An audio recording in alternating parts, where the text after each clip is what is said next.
Mayo Experience. That Mayo Experience. That Mayo Experience. That Mayo Experience. Experience. Welcome to the Pat Mayo Experience, presented by DraftKings 2021 Week 14 rankings, debate, starts, sits. We got the entire breakdown you want by position. In the breakdown, you hit the time codes. In the description, you just want a list of ranks in chronological order. You just go to dknation.com or just hit the description because all of the links are down there, as is the Pat Mayo Experience Listeners League. The link is down there, $15 to play, 3 max entry, no rake, thus making it the best tournament on DraftKings. So go do that right now. 2,500 spots this week, already filling up rather quickly. So go reserve your spot today. And additionally, what else do we have here? I have the newsletter. If you want the Spread Pick Show early this week, sub to the newsletter. You'll get the Spread Pick Show on Tuesday evening instead of Wednesday morning.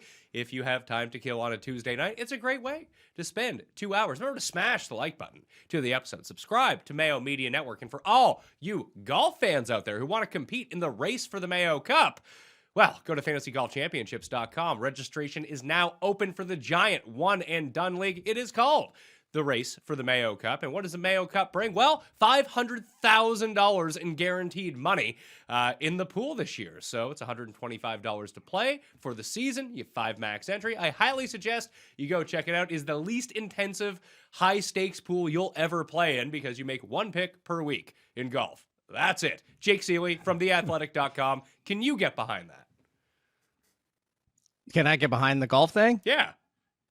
Yeah, I did it the 1 year, and then the second year that I did it, I forgot 1 week, and by that point I was done because I forgot the 1 week. You can miss, but I enjoyed it the 1 year. You can miss a week or two. It's not so bad because there's plenty of weeks where you're just going to get 0 anyway because maybe you make a bad pick. Maybe it was the second week then. Can you really miss 2 though? Oh yeah.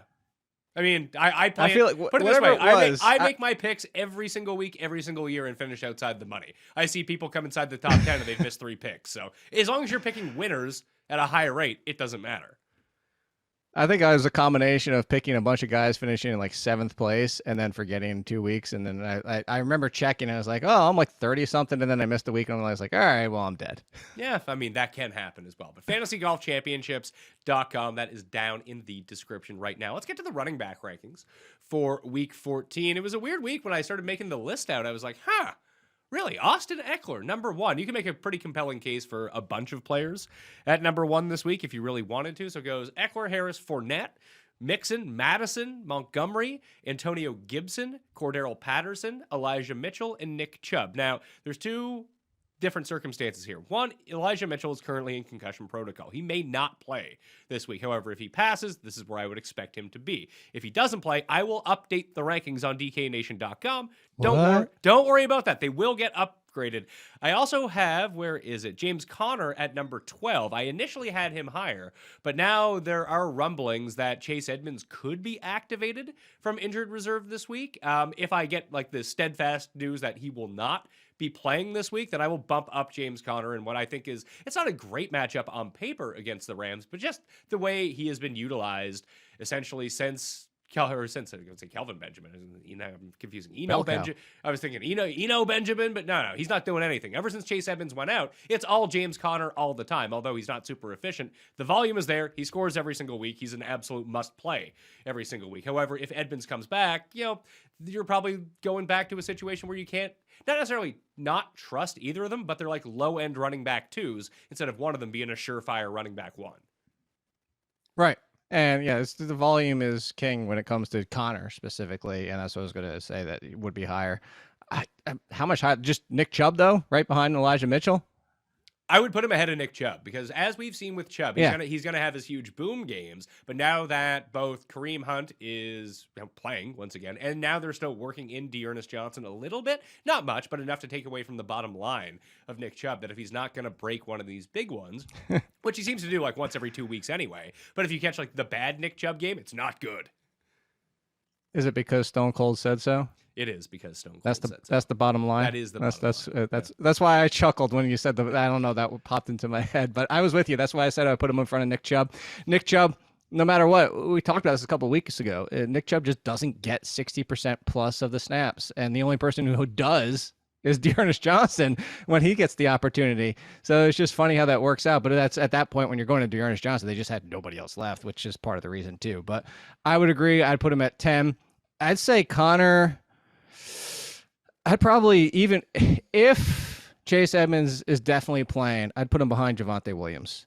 And I do think if Melvin Gordon is back, which I do have him in these rankings, that's why Javonte Right. is at number 14 and Melvin Gordon is at number 25. But is that too big of a gap between them? Because that's not really how it was playing out when both of them were healthy. No, I think that's too big of a gap in the fact that it's against Detroit, and I would feel better about Melvin Gordon. That's really what it comes down to. You would rank Gordon over Javonte if he plays?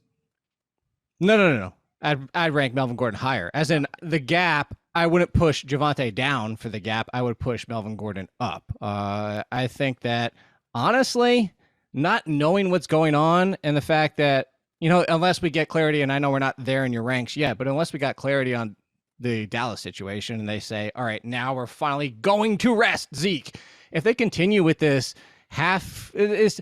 we talk about this a lot of times in fantasy in general too. It's like, stop straddling the fence, make a decision one way or the other, because all you do is ruin yourself when you try to play both sides of it. It's like teams in the offseason when they try to still be contenders but rework the organization at the same time, and they end up being the 7th seed every single year. Congratulations on playing the middle. If they keep playing the middle, it's just going to be frustrating. We know Pollard is more explosive. Zeke looks worn down at this point of the season, and the knee is an issue. I'm bringing all that up to say, if Melvin Gordon is back after the 1 week rest, which sounded like he was still questionable all the way up, and that he probably, if really needed, could have pushed through it. And that's why I would say I would play him over the split of Dallas. And now what the Washington defense is turning into the defense we thought it would be at the beginning of the season. Not top 5, but playing much better of late. All they had to do was lose Chase Young. Then their defense is good. Who knew? How do they get better with losing Chase Young? That I can't really tell you. I have to go watch some film on that one, and then I'd look at it and be like, I still don't get it. So it's probably a useless endeavor. Please don't ever tweet one of those like watched film. I hate the watch. Like I'll always say, like, I watch games. I mean, that's how I make my analysis, especially for college players when I do my rookie. But the watched film just always sounds not pretentious, but I don't know what it sounds like. It is there to sound pretentious. That is exactly what it is. Okay, then fair. You said it. That's it. That's bottom line. Because Stone Cold said so. Just say watch games. You don't have to say film. You'd be shocked at how many people, both in regular football coverage, fantasy football coverage, betting football coverage, actually watch the games. It's part of the job. Very few don't watch the games. Surprise. It's only my good friend The Coin who doesn't watch the games, and its picks are not great. That's a big ass coin, dude. Oh, yeah, it has the Pat Mayo Experience logo on it and Mayo Media on the back. Oh, that's awesome. It was a nice gift from That's a friend. awesome. We could never find the loonie in studios that we used to flip, or the quarter that we used to flip, so someone just got me an actual. It's like when you go out and do the coin toss before the game. You have your custom coins, which I learned based on the movie Rat Race when Cuba Gooding Jr. told me that. Is that how you figure out whether or not Jeff should be able to talk as you flip that? No, this is just here to make picks against Tim. Who's better, Tim or the coin? And it's like 50-50. That's wonderful. It's really a dead heat going into it. So David Montgomery, number 6.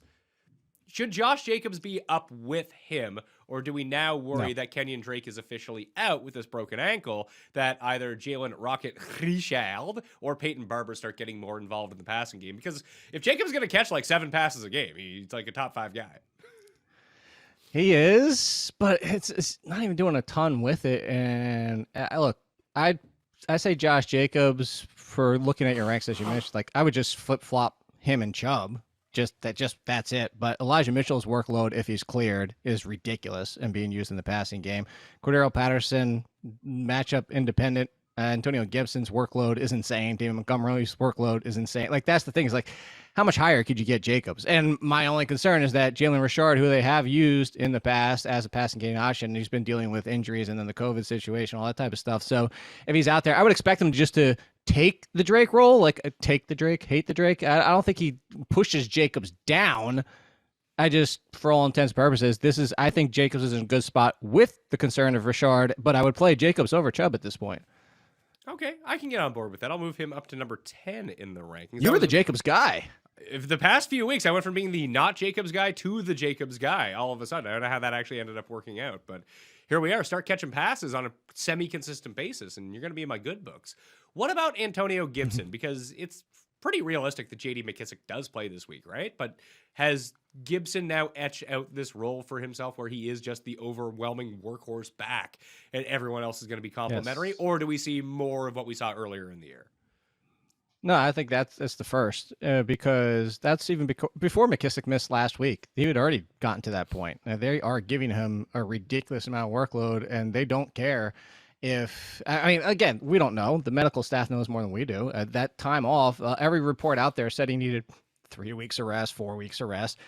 Maybe those 2 weeks with that bye mixed in there, essentially 2 weeks, and then he had a very limited game right before that too.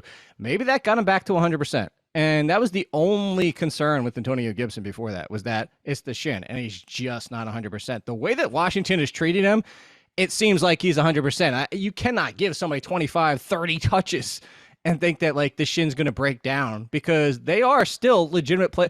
I tweeted this out after the game on Sunday. They control their own destiny. They play only division games the rest of the way. And if they win out, because they played Dallas twice, if they win out, they win the division. Now, do we think that's going to happen? Probably not, but they are still at least a playoff contender on top of that. And I'm saying it to say this. If you're a playoff contender like the Cowboys and you say, all right, we're not going to get Zeke 100%, so let's limit him the rest of the way, you would think Washington would say the same thing. Like, all right, we'll win better with Gibson than to lose him completely. The way they're treating him seems like he's fine. I don't think McKissic is enough of a factor to worry. I think where you have him with or without McKissic is in a great spot. And you could legitimately argue Antonio Gibson over David Montgomery. You could legitimately argue Antonio Gibson over Joe Mixon, even though he came back into that game, just because is Joe Mixon 100%? I always still have to wait to see, but he's in that conversation. The rest of the guys down this list, like basically, what is it, like 13 to 23 is just filled with guys who are kind of injured.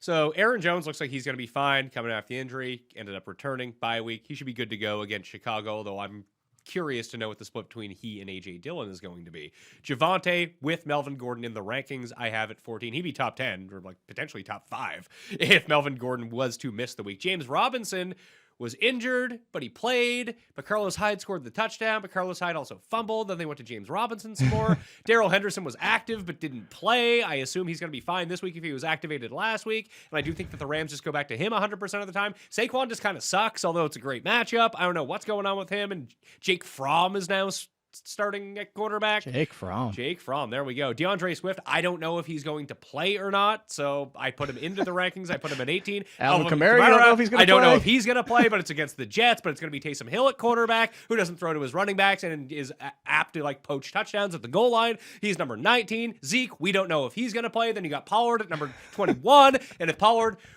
is the lead back, he's like fringe top 10. I'd play him over Nick Chubb at that point. If Ezekiel Elliott would be out, then we'd all get fired up for Tony Pollard, and then he wouldn't be any good because he's better as a role player and he can't really block in the backfield, so maybe they bring in someone else to protect Dak if they have to throw the entire time against Washington. Clyde Edwards-Helaire was back into a split with Darrell Williams in terms of like receiving routes and just overall snap share against the Broncos. Like, man, we're 1 week away from the fantasy playoffs. This isn't good news. So two things. One is that's the longest run-on sentence I've heard in my life, because I don't think there's a period in there. And then two, so just move on to wide receiver. Is that what we're doing? Because the rankings are irrelevant until we find out everything, and they're going to change on Thursday. They're not, because I want to talk to two specific scenarios for you here. One actually. Well, one is you buried the lead. You buried the lead with Urban Meyer. I probably shouldn't have played him. Yes, I did bench him that just came out today that yes, I sent a message to bench him. I'm paraphrasing. So wait, you benched him to send a message. You shouldn't have played him at the end of the game. The offensive coordinator has a rotation that you were trying to stick to, but like he wasn't 100%. Get this guy the hell away from football, man.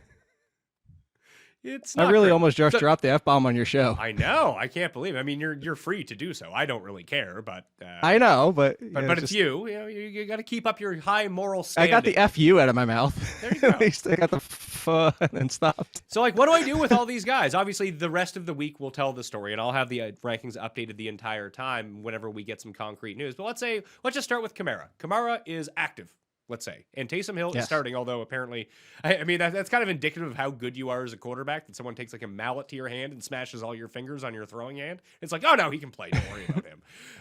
But Ingram's going to be live too. But like Taysom didn't check down to his running backs at all. That's how you want to properly utilize Alvin Kamara. He might end up with 20 touches. That'd be great. And he'd be much higher in these rankings if that was the case. But if he has like 13 touches and no catches and Taysom Hill is stealing away goal line touches, what are we doing here?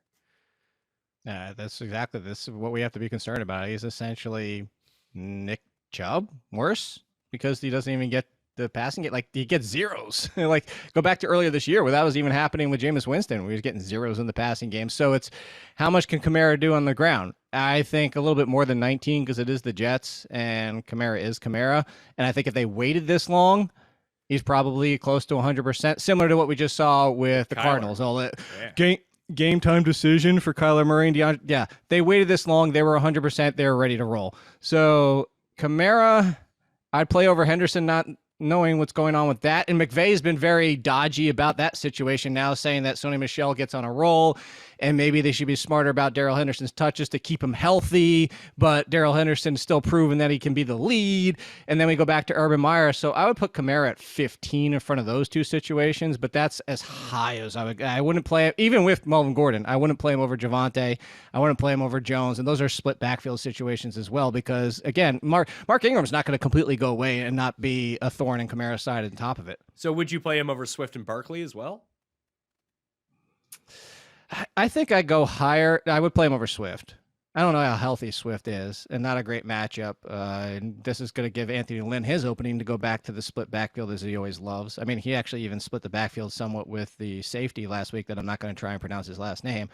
Barkley looked good. The problem is Barkley also has a crap offensive line that he was running into the back of the offensive lineman, not because he's Trent Richardson, but because the offensive line sucks and they can't get out of his own way. They can't get out of their own way. If you go back to earlier this year where they were blocking each other, the offensive line is trash. That said, this is the best possible matchup you can find for running backs. It took Joe Mixon some time in that game, but it happened. Samaje Perine even looked good in that game. So I would play Barkley over James Robinson in that situation, and I would Barkley Kamara would be the toss-up, but I would play both of them over dealing with Jacksonville, dealing with Detroit, and dealing with who was the other one in this conversation? Because you took him out, and now I can't. It's Darrell Henderson. I was going to drop him down because it just Darrell Henderson. You know, listen, these rankings are very fluid. It just occurred to me that that's a Monday night game, so your options are going to be very limited on Monday evening if he doesn't end up playing. So that hurts his overall ranking for the week because it has to be who am I going to start, who am I going to sit, and if you have to make that decision at 1 p.m. Eastern on Arizona. Sunday. What's that? Sorry. And it's Arizona's defense, too, who's been pretty good this year. Yeah, it's terrible against the run, but no one can run on them because they're always up in games. No, true. But right, no, but with Henderson, but it's more of a is he going to play? What is his situation type of deal? So maybe we bump him down below Melvin Gordon, put him at like number 26 until we know for sure. Henderson? Yeah. No, see, that's where, because you just brought it up. That's why the pass catching. I believe more in Henderson in the pass catching than I do in Sony Michel. So would you go? So where I was going with Clyde Edwards-Helaire, or like you're sitting there Sunday, I need to play one of these guys. We don't know exactly. I would play Clyde Edwards-Helaire. I wouldn't wait. Okay, would you play Devonta Freeman?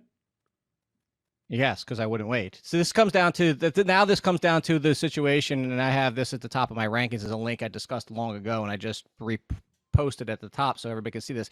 When it comes down to waiting, the very simple one is if you can't risk a zero. If you have Darrell Henderson and nobody else in that game, you can't wait. Now, if you have Darrell Henderson, and obviously Sony Michel will be the easy answer, but Darrell Henderson, and you're going to play him in your flex, and your backup plan is AJ Green. This is what it comes down to, and this is what we say all the time. And I know you agree with this, but this comes down to, do you need the safe play? If you need the safe play, evaluate your roster, not your opponents. Evaluate your own roster, and then you play Freeman. Easy answer. If you need the highest ceiling, you wait, you hope you get Henderson, and if not, you go with the boom-bust wide receiver who could potentially get you 2, but he could potentially get you 15. It comes down to evaluating your roster, though. Please don't look at projections on any app, on any site, or whatever it might be. Just evaluate your roster. All right, so I've made the switch up in the ranks, and I guess I have to bump up. They're like all over the place now. Yeah, and I have to bump up Melvin Gordon as well, right? Melvin Gordon, yeah. Melvin Gordon or James I'd say over Robinson? Kareem Hunt, but not. That's it. Oh, just Kareem Hunt. I wouldn't. Actually, you know what? the thing is I would play Edwards-Helaire over the Cowboys situation. Yeah, I would. You run on the Raiders. Yeah, Just every running back just destroy them. I would. I'm not down with Clyde Edwards-Helaire. Okay.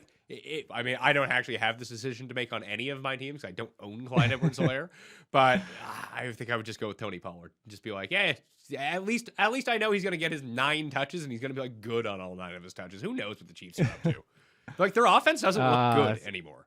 By the way, no, it doesn't. It was because nobody can catch the ball, which compounds the fact that look, Mahomes barely trusts anybody, and then when they drop the ball on top of it, why do you think he doesn't trust anybody? Because outside of Hill and Kelsey, and then Hill was dropping his own passes in that game. For my ranks, I would do Edwards-Helaire over both Cowboys and Melvin Gordon, and then both Cowboys. So it'd be Edwards-Helaire, Melvin Gordon, Cowboys, Freeman for me.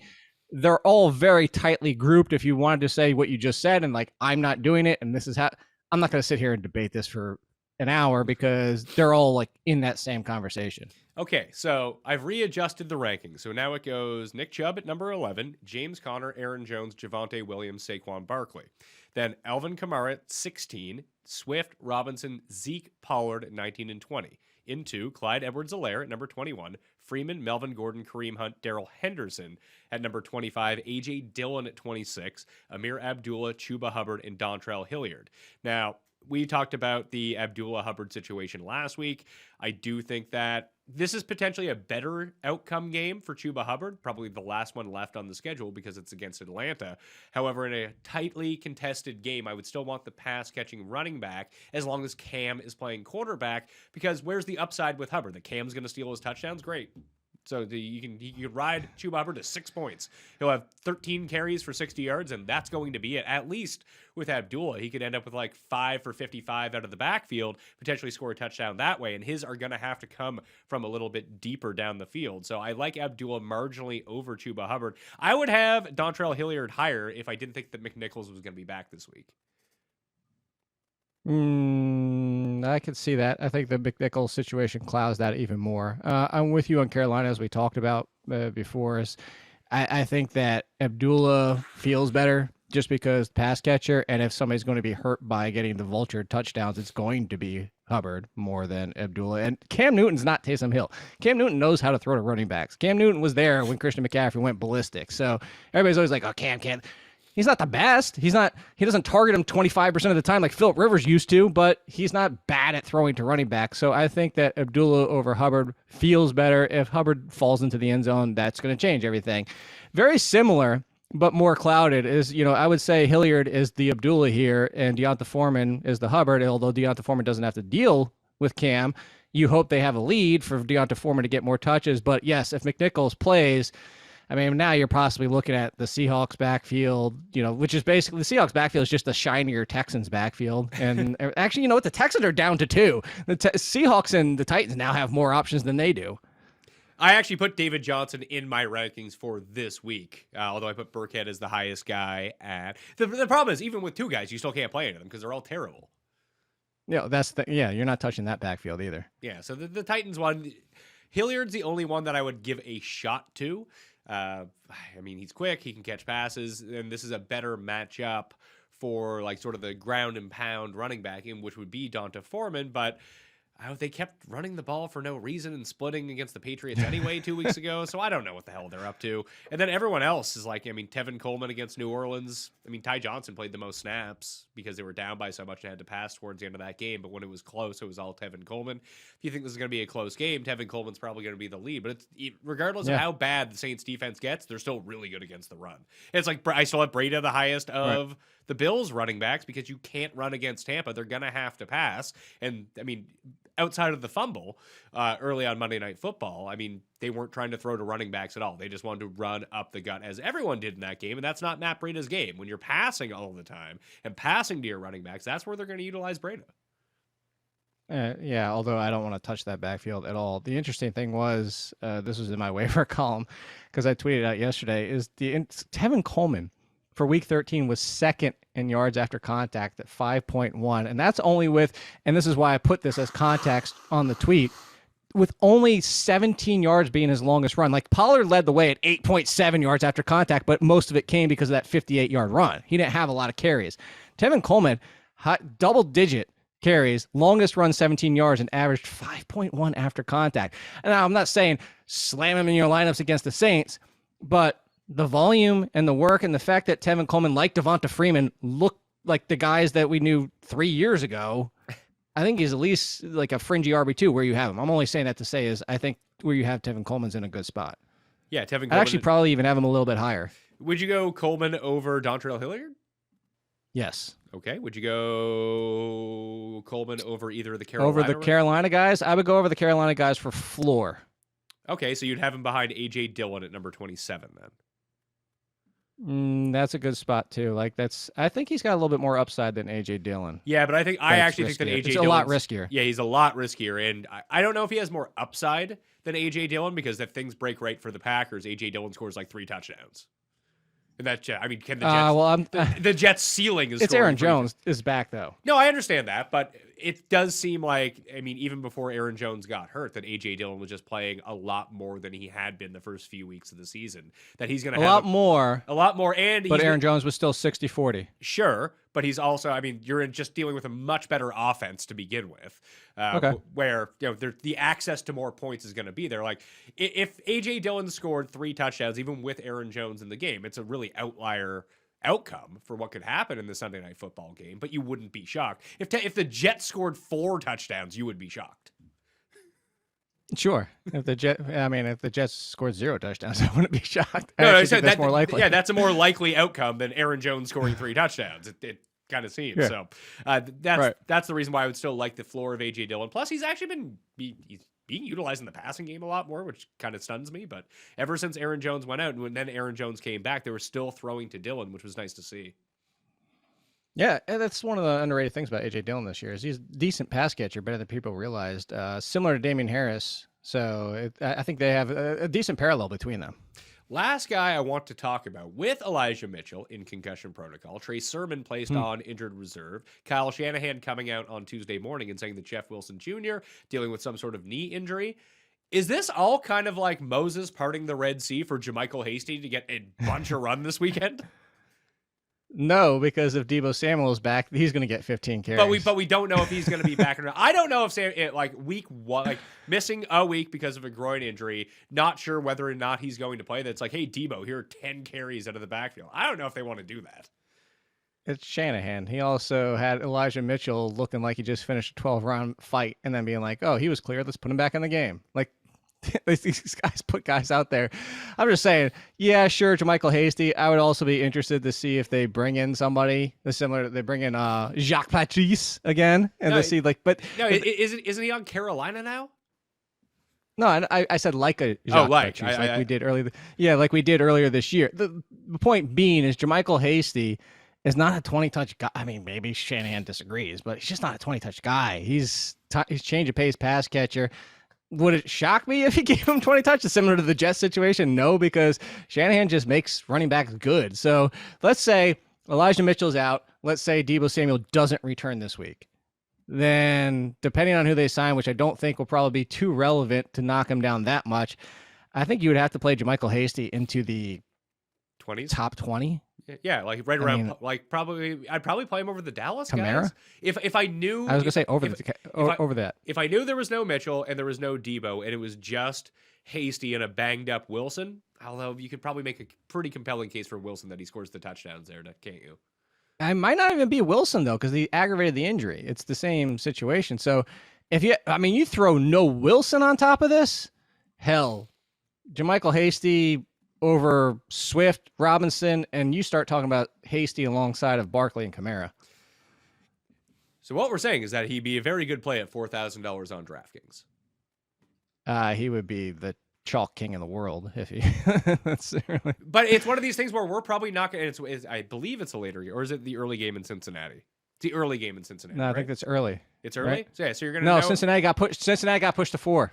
All right, so this actually works out really well. A lot like people who stuck with Sony Michel last week in their lineups on DraftKings because the Henderson news came out. I mean, it seemed like a lot of people just kept rolling with Sony Michel regardless. I was hoping that everyone would get off of him, and then it turned out fine. That if we don't know all of this news, like who is for sure active, who is for sure inactive, that's a very easy swap to make onto JaMychal Hasty if all these guys are out. It takes a very specific situation for this to come to fruition, but it really could. He's probably even like I doubt many people are going to go pick him up on waivers once waiver wires clear. Like once free agency starts, just go add him to your bench because more likely than not, it's worthless. But in the 15% chance all these guys are out, he's someone you want to start this week.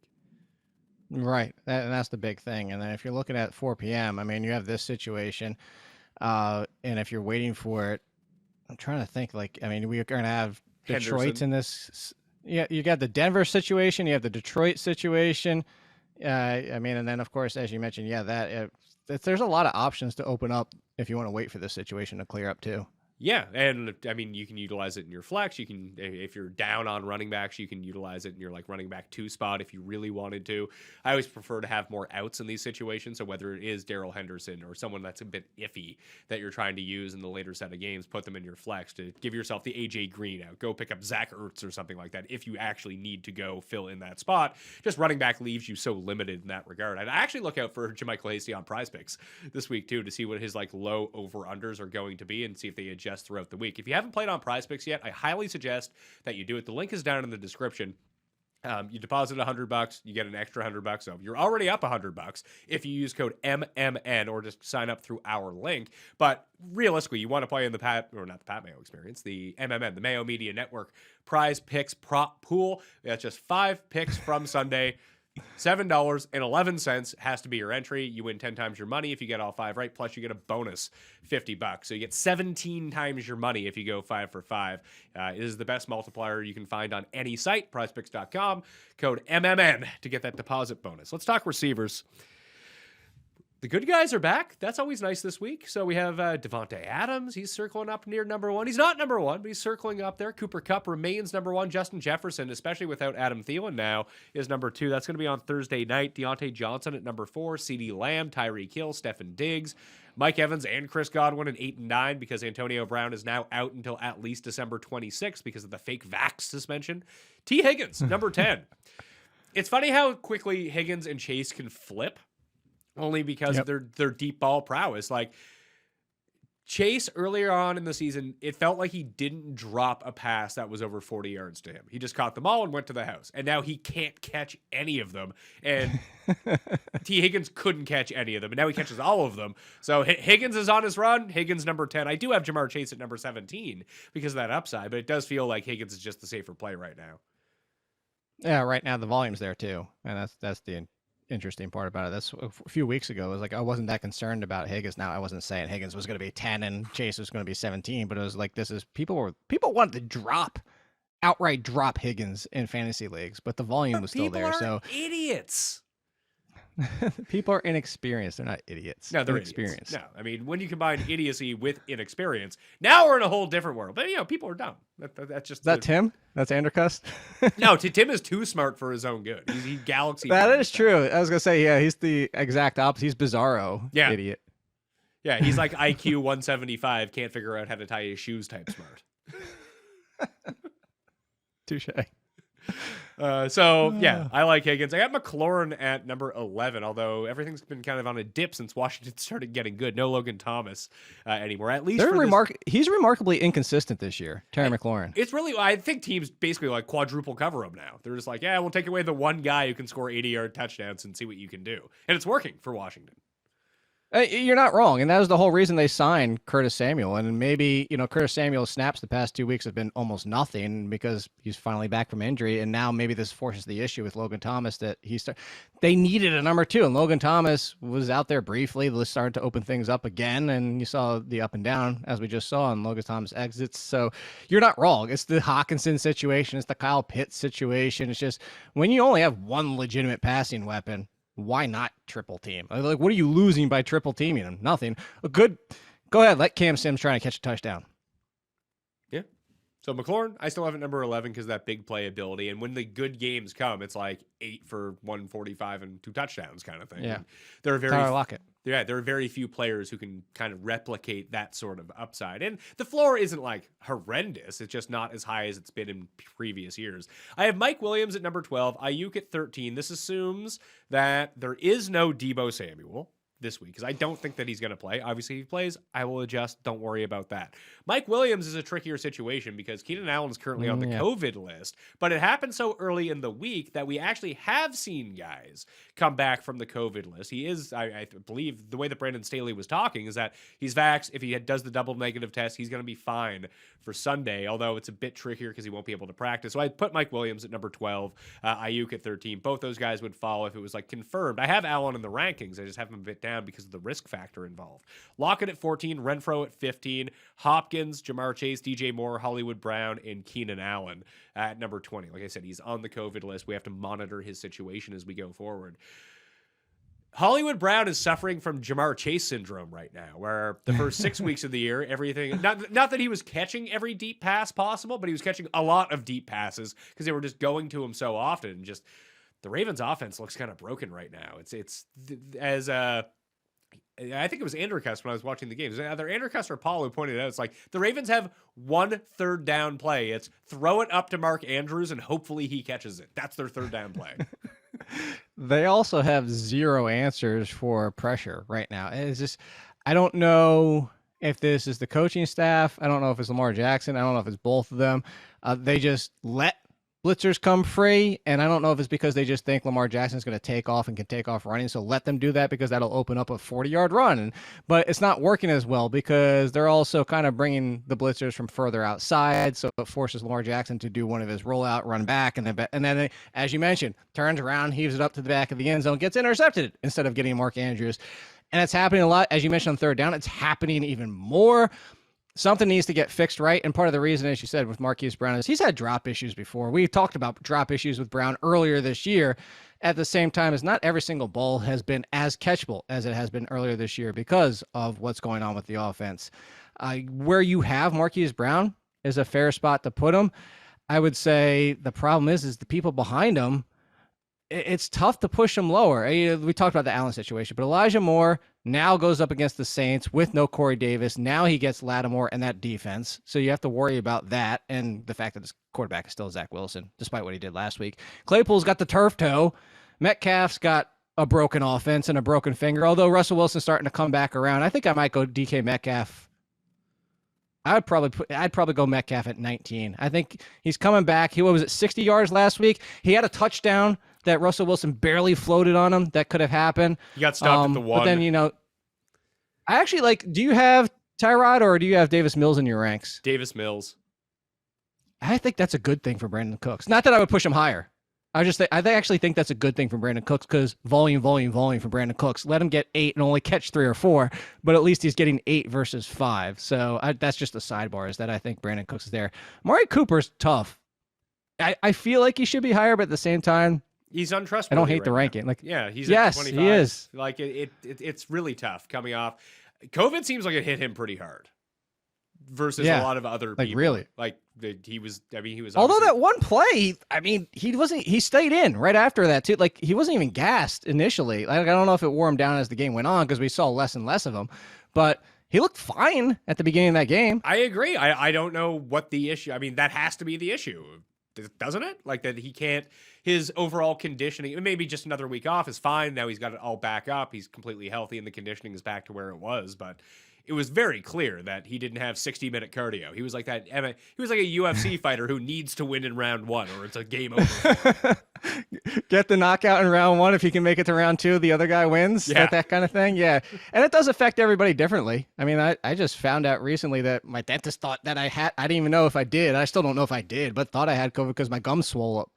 Apparently that's a side effect. So maybe he just did get hit with you're talking about the people who said I couldn't even get out of bed for 3 days. And maybe that's just what he got hit with. Yeah. Van Jefferson at number 26 after Amari Cooper, Darnell Mooney, Jarvis Landry, Josh Reynolds, Russell Gage, number 30. I have KJ Osborne at number 31. I really like it. KJ Osborne this week. I wrote this up in the newsletter, which everyone can go subscribe to. It's free. It's down in the description of the video and podcast right now. But essentially, he scored in 3 of his past 4 games with 5 or more targets. There's no Adam Thielen. This could be a potentially high-scoring game. And his, like, down the stretch, Rams and Packers in week 16 and week 17, like, those are going to be high-scoring games. You would think, at least. Like, those other offenses are going to score points, so Minnesota's going to have to play catch-up. No Thielen, and it's weird because Minnesota sort of operates like the 2 examples that I always use are the old Oakland teams with Crabtree and Amari Cooper, and the old Denver teams with Emmanuel Sanders and Demaryius Thomas. Like, you know where the ball is going in this offense. And Minnesota is pretty predictable. They're going to throw to Jefferson. If it's not going to Jefferson, it's going to go to Osborne or Conklin, or they're going to run with Madison. Like, there's no, like, D.D. Westbrook is going to get, like, a target. He's not going to get 6 targets out of nowhere. It's a pretty controlled offense, and that's really good news for KJ Osborne. Yeah, and that's what we want. There's very few teams that are like that. You know, if Russell Wilson was healthy, it'd just be, well, Carson's out, so that that's even one less. You just worry about the 2 wide receivers. Yeah, Don't worry about the backfield. But then you got to worry about, like, Jerry Everett and Dwayne Eskridge. Gerald Everett, the king of... No, did he finish in the because minus even when they this get week? theirs, Did he finish in the minus I think he this did. week? Good for him. I think he did. Because what I was going to say is, even when they get a touchdown, it doesn't really take away from DK Metcalf and Tyler Lockett most of the time. It's like, that's the point. You say controlled offense, funneled offense, you can whatever you want to get the name of, is that's what we like here, and it's very attractive. I'm with you on Osborne. I could see him finishing even higher than this. And what it really comes down to is what version of the Pittsburgh defense shows up. Because Pittsburgh won, similar to Cincinnati. 1 week, it's like, oh my God, top 5, they're destroying the opponents. Nobody can get anything going. They won 20-13. The next week, it's like, oh my God, it's 37-30, and it's only the 3rd quarter. What the hell's going on? So if the good Pittsburgh defense shows up, it might be a little bit of a struggle for Kirk Cousins and this offense. But if the bad one shows up, I mean, Osborne can conceivably finish inside the top 20.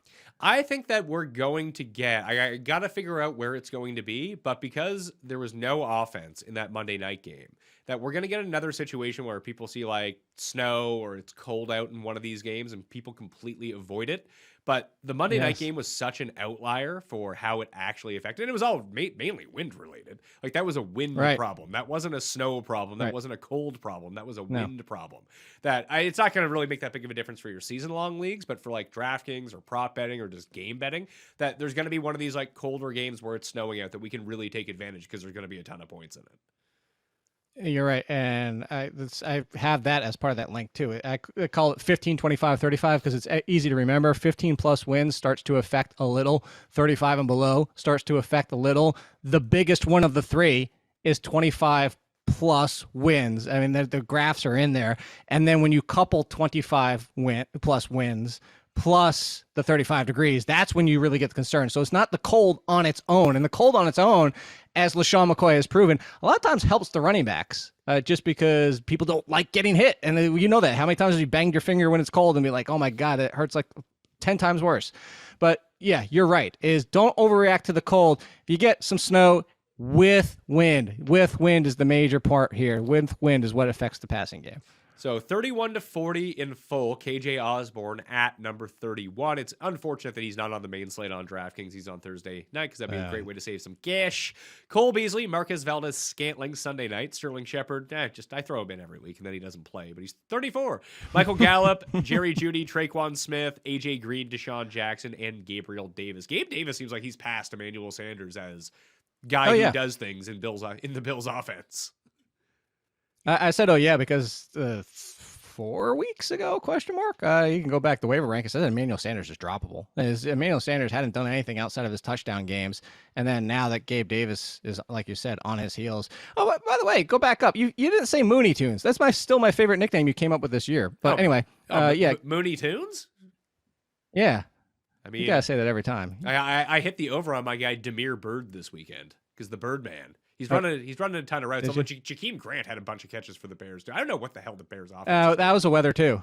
You got to remember that was sleeting and that was keeping the passing game short. It was also matchup too. It was matchup / weather. Yeah, I was gonna say also Andy Dalton sucks, so that doesn't help. I mean that also comes on top of it. I mean, I can't look how gross wide receiver gets already. I know it's really bad. Well, you have to think like Indy's on bye. The Patriots are on bye. The Dolphins are on bye, and we could just Nobody start cares about the potentially. Patriots. Yeah, but you could use Kendrick Bourne or Jacoby Myers. Like they could be a wide receiver 3 or 4 for you. Like you're just taking those options off the board. Devontae Parker. Devonta Smith is on a bye. Yeah, Devonta Smith is on a bye, but like even Devontae Parker just returned. He was like a plausible flex play if you wanted to. I think their offense is so much better when he is out there. Like he brings the one dimension to the Dolphins offense that they were really missing. So it's nice to see him back healthy. If only Fuller could, I don't think he's ever coming back, but if he could get back, like he would be perfect. I can see in my head, like when you see like the steps that Tua has taken this year, and as the pieces start coming back, their offense does make a little bit more sense to me now. Yeah, that's I was campaigning to like people stop crucifying Tua as like he's the worst thing ever and it's his fault and he's not any good and move on and trade for Deshaun Watson and all that type of stuff. Like, let this team build an offense around him. Let see how accurate he is and how good he could be. So I'm saying that also trying to look down your rankings to see if I want to make a case for anybody because I have. Is that your next question? I feel like you're gonna be like, anybody else you want to make a case for? I Yeah, feel like you always say I mean, if you do think that Lattimore takes out Elijah more, then Jamison Crowder should theoretically have a good game. And intriguing, he should, but I mean, it's still we're relying on Zach Wilson. And even last week, Jamison Crowder didn't even do much, and Zach Wilson had an okay game. Zach Wilson finished with more fantasy points than Patrick Mahomes. Yay! Sammy Watkins is playing over Bateman right now, it seems. Byron Bateman's not just that. Duvernay played over Bateman. Yeah, what's going on? Is Bateman hurt again? Maybe? Question mark? I don't know. Maybe they didn't see enough. Maybe they saw too many mistakes. We don't know. Mistakes in practice. We've talked about that before with running backs. This could be a 1 week thing. Maybe he missed some routes, assignments, some goes and stuff. Who knows? And wasn't on the same page. And this was kind of like a, hey, get your things right when Watkins is now back healthy. The one I will say is in your 50s, if there is no Keenan Allen, Guyton plays his role more than Josh Palmer does. Guyton plays the Allen role, and Palmer's also a rookie, but Guyton would be the play there. And to go deeper even, look, this is similar to the Agnew situation early this year. Laquan Treadwell. What point do we realize he's the number one? He's the number one for Jacksonville. He's better than Marvin Jones. I would go, if I was taking a shot, I still do like Damiere Byrd, but Brashad Perriman is basically playing the Antonio Brown role in the Bucs offense right now. And for whatever reason, the Falcons are like, look, AJ Terrell, you need to go shadow Brashad Perriman in this game. That's what we need from you. So we did. It was like, what? That's how we stopped the Buccaneers. And that's what they did. It didn't work. No, it didn't work. Brashad Perriman was intrigued because he was out there almost as much as Evans and Godwin. But what was it? Did he get 3 targets in that game and 1 catch? Yeah, but honest to God, AJ Terrell shadowed him the entire time. I know. I don't know. I was just trying to remember off the top. It's not that much better of a matchup though. Yeah, man, I don't know about without Tre'Davious White, I don't know how well this Bills secondary holds up against like a good passing. That's fair. That's similar to go back real quick. We kind of jumped over it. Yeah, you want to talk about like Jarvis Landry, you went right past him. He's a great top 30 play. Ugh. Donovan Peoples-Jones is either 3 catches for 100 yards and a touchdown or nothing. Yeah. But this is a week where if you're taking a flyer on these 40s, he's in play. Marlon, they lost Marlon. Does the Ravens even have a secondary? If anybody missed it, that was the explanation Harbaugh gave for the 2-point conversion. It was not only was the they had no offensive line support in that fourth quarter. They were just getting blown up, as we saw. But the second part of it was the top that he said, I don't know if I had corners to play in overtime. That's how bad things are. I mean, that actually should. I mean, that's. And the play was there. Andrews was open. It was just a bad pass. Like, they should have won the game on that play. But I can get behind that. Like, hey, I don't think we have the horses to run overtime here. We're going to lose. We have a chance to win right now. Let's try to win. That makes a lot of sense to me. I agreed with the decision. He legitimately didn't. I think they're going to have to pull pull a wide receiver in and play corner if they went to overtime. Sweet.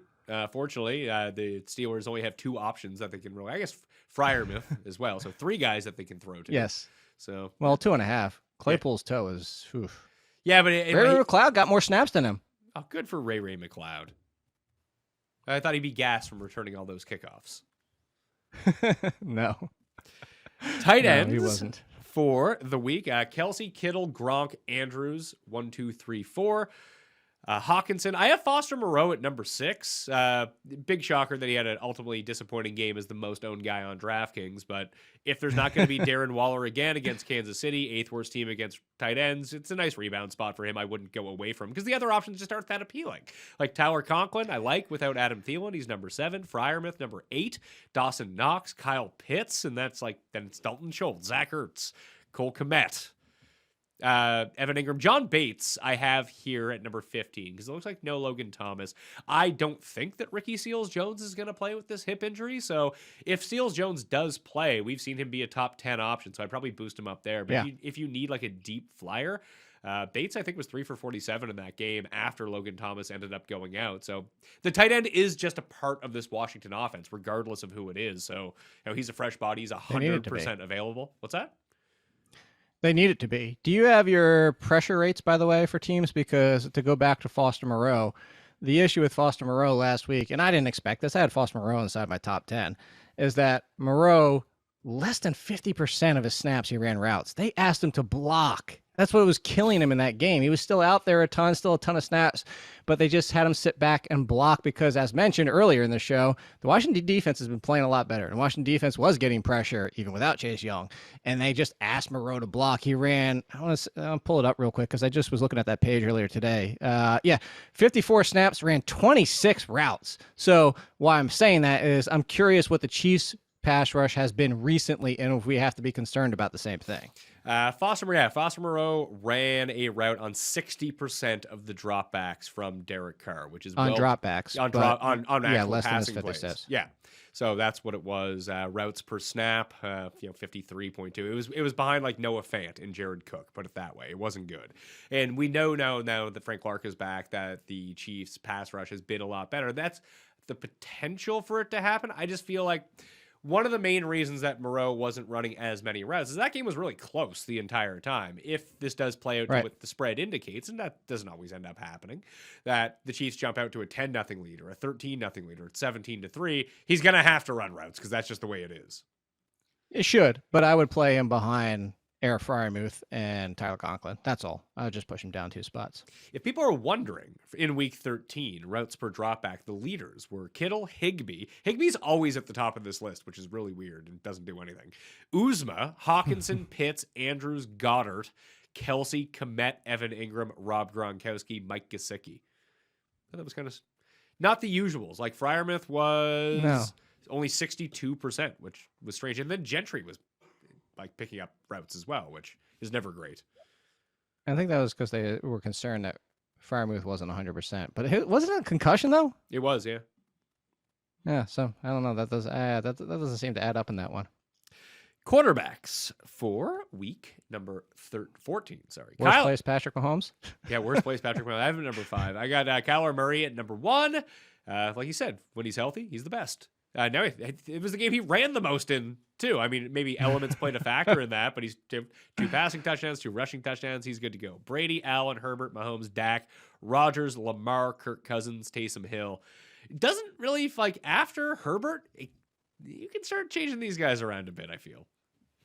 You could. And I was going to say, I actually feel safer with Lamar Jackson than Patrick Mahomes because at least Lamar Jackson's still running. Like, Lamar Jackson has fewer bad games and low scores than Patrick Mahomes does because he's still putting up 50, 60, 70, 80 yards. So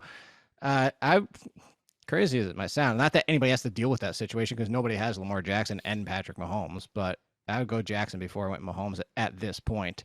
I mean, like you said, Dak Prescott, since this missed game, I looked this up yesterday, since this missed game, and granted, no Cooper for 2.5 games. He's had missing parts, and CeeDee Lamb was banged up, but his air yards and downfield throws have taken a hit since he missed a game. I don't know, maybe he's not still 100% with that calf and pushing off that leg, and maybe that's why. That's just speculation, just tossing that out there. The only one I would push higher, I would push Russell Wilson higher. I feel like he's almost back. He sailed only like 2 throws in those games. The zip was there. He was hitting a lot of his throws better than he has since the injury happened. I would play Russell Wilson mostly because it's Houston. I would play him over Burrow, and the rushing upside of Taysom Hill. Even when he threw 4 interceptions, he still finished as a QB1. Yeah, he scored 25 fantasy points. But he's got a bad foot and a bad hand and a bad I don't know. It's a Jets. Anyway, I know. I would at least go Wilson over Burrow, and I would think about Wilson over Stafford. I think about it.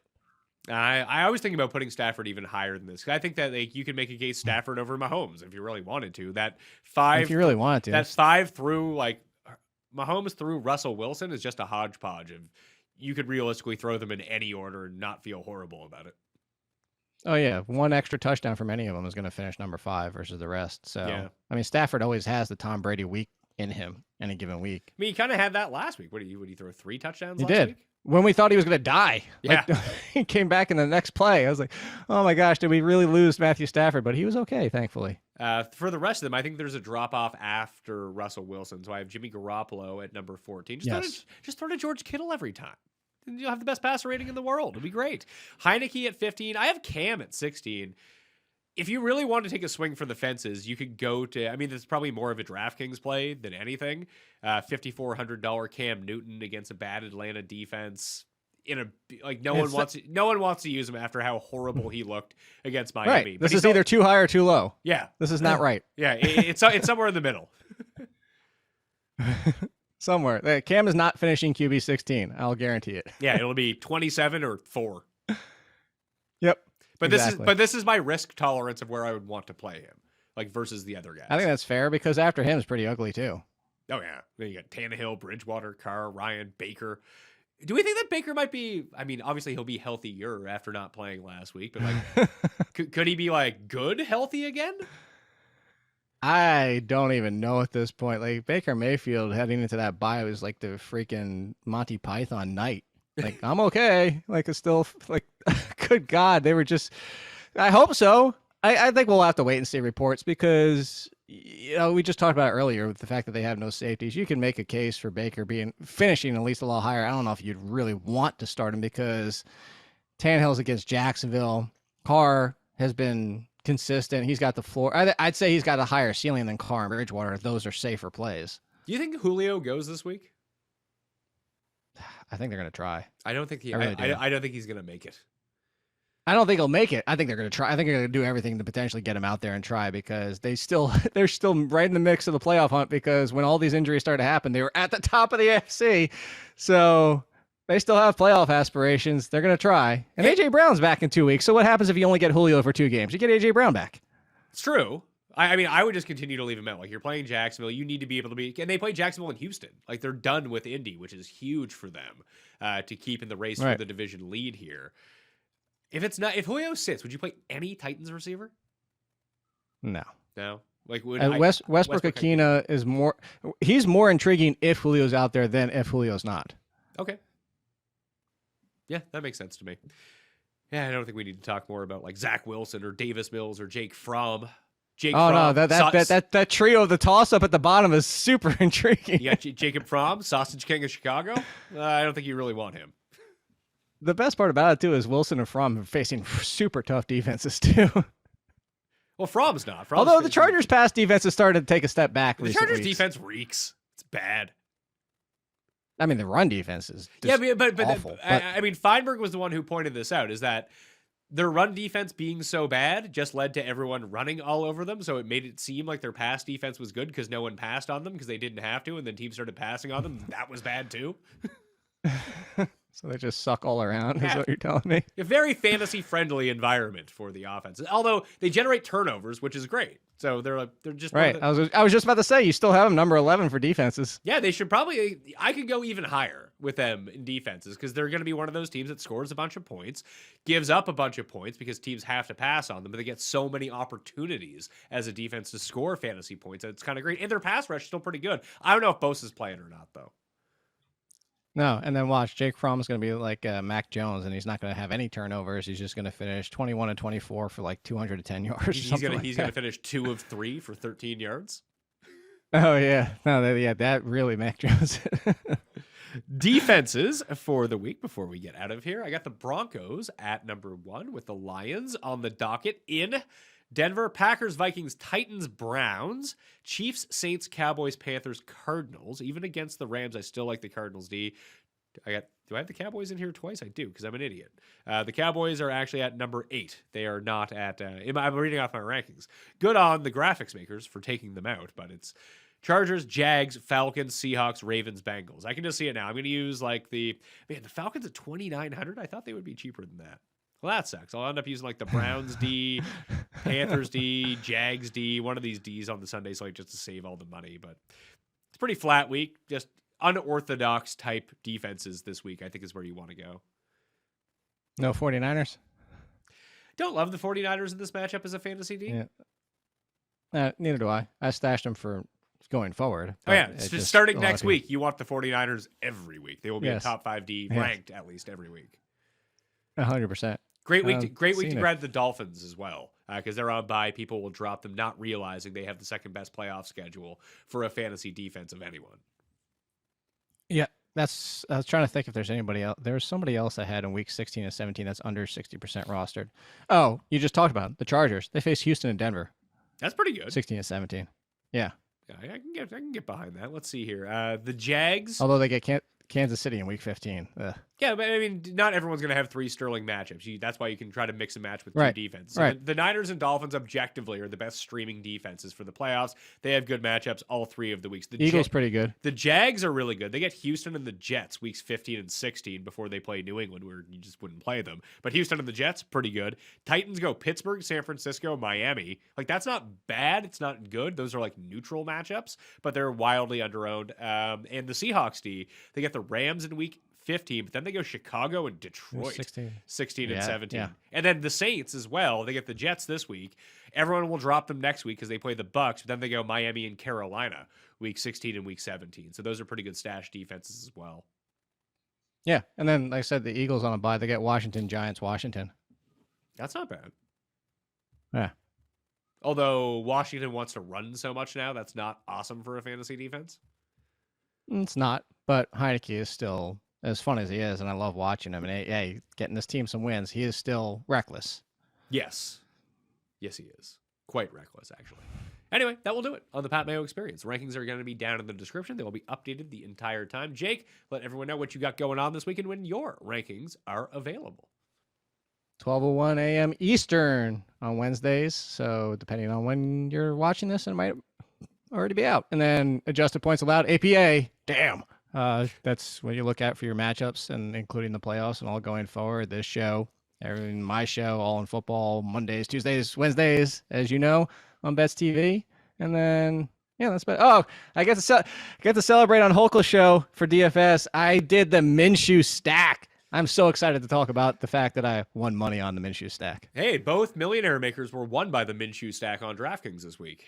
Nice. Minshew and Goddard. That's how. Yeah. That was the only way, because I went over like the lineup review on the Monday show, and like you really did need to, unless you hit on like the outlier super cheap player like Amon-Ra St. Brown, then you needed to have Minshew because it saved you. Like you needed to have Minshew and Sony Michel because that was the only way to get access to like the really expensive guys who went off, and that was mainly who went off. Like Jefferson? Or Taylor. Like Taylor was the highest scoring running back. So you needed him, you needed Michel. That's what it opened. I didn't get Jefferson, but that was the one. The Minshew stack got me open to Jonathan Taylor, and I had Miles Sanders in that stack. Yeah, so the biggest mistake you could make was actually having Mixon, because he scored so much less than all of the other running backs around him. Is that he wasn't bad. He scored like 11 points or something. But all of the other running backs outside of Najee Harris, like in like Fournette, what was it? Like? It was Fournette, Jonathan Taylor, Eckler, and there was the best one of the bunch, who I forget is right there as well. Madison. And Madison was there too. They all scored like over 20 points. So like that cost of taking Mixon meant you didn't have one of those guys. Therefore, you didn't win. It was like in the middle area. Like just have if you you lose. If you had David Montgomery, you were doing great. Right. So just the way it breaks down. But Minshew allowed all that to happen. And it was super fun for the 1 week. Now we get to see him fly off into the sunset like Top Gun. I mean, people want to make this a controversy. It's not, as long as Hurts is healthy, it's gonna be Hurts. 100%. I'm saying that time and again. And earlier this year, when like, what if they bench him at the end of the season and get Minshew in? For what? Hurts is their future. They're not drafting a quarterback this year. Maybe the year after this, but this draft class is not the one where you throw the towel in on Hurts. And they're finally designing this offense, just like Tua. Give him more than a year to develop an offense around him. Like, look at what happened with Lamar Jackson. Give it some time. Hurts is still the answer, at least for the beginning of 2022. I'm Pat Mayo. You can follow me at the PME on Twitter. You can get early access to the Spread Pick Show, along with all of the player-by-player information and all the cheat sheets in the newsletter, the Mayo Media newsletter. That's available in the description. The Pat Mayo Experience Listeners League link on DraftKings, now open to 2,500 of my favorite viewers and listeners and myself and my friends. That is no rake. That link is down in the description as well. And prizepicks.com, code MMN at first deposit gets you a deposit match of up to $100. Highly suggest you go do that and play a $7.11 entry with all 5 Sunday guys.